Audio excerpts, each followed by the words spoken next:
સમાચારમાં હવે વાત અમદાવાદની કે જ્યાં પકવાન બ્રિજ પર હિટ એન્ડ રનનો મામલો। ઇજાગ્રસ્ત બાઇક ચાલકનું મોત થતાં ફરિયાદમાં ઉમેરાઈ છે કલમ। બાઇકને અડફેટે લેતા કારના બોનેટમાં ફસાયું હતું બાઇક ચાલક નીચે પટકાતા ગંભીર રીતે ઘાયલ થયા હતા। 7 દિવસની સારવાર બાદ ઇજાગ્રસ્ત બાઇક ચાલકનું મોત થઈ ગયું। 29 માર્ચે આરોપી કાર ચાલક રોહન પટેલની થઈ હતી ધરપકડ। ટ્રાફિક પોલીસે ફરિયાદમાં કલમો ઉમેરીને હાથ ધરી છે કાર્યવાહી।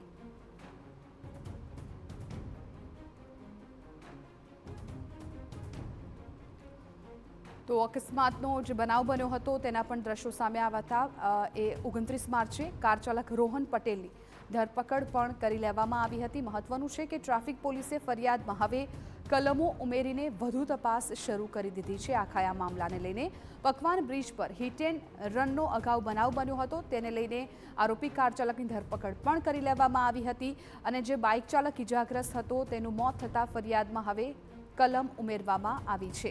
બાઇકને અડફેટે લેતા કારના બોનેટમાં બાઇક છે એ ફસાઈ ગયું હતું જેને કારણે જે બાઇક ચાલક યુવક છે તે ગંભીર રીતે ઇજાગ્રસ્ત થયો હતો, ઘાયલ થયો હતો અને તેની સારવાર ચાલતી હતી અને તેના મોત બાદ હવે કલમો છે એ ઉમેરવામાં આવી છે।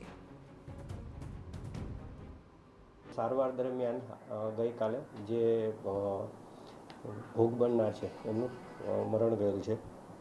હાલ જે તે સમયે ગંભીર અકસ્માતનો ગુનો દાખલ કરેલો હતો અને હાલ એ જે છે ફરિયાદીના ઘરવાળા એ જે મરણ ગયેલ છે એમાં એક કલમ 106નો ઉમેરો કરવામાં આવેલો છે।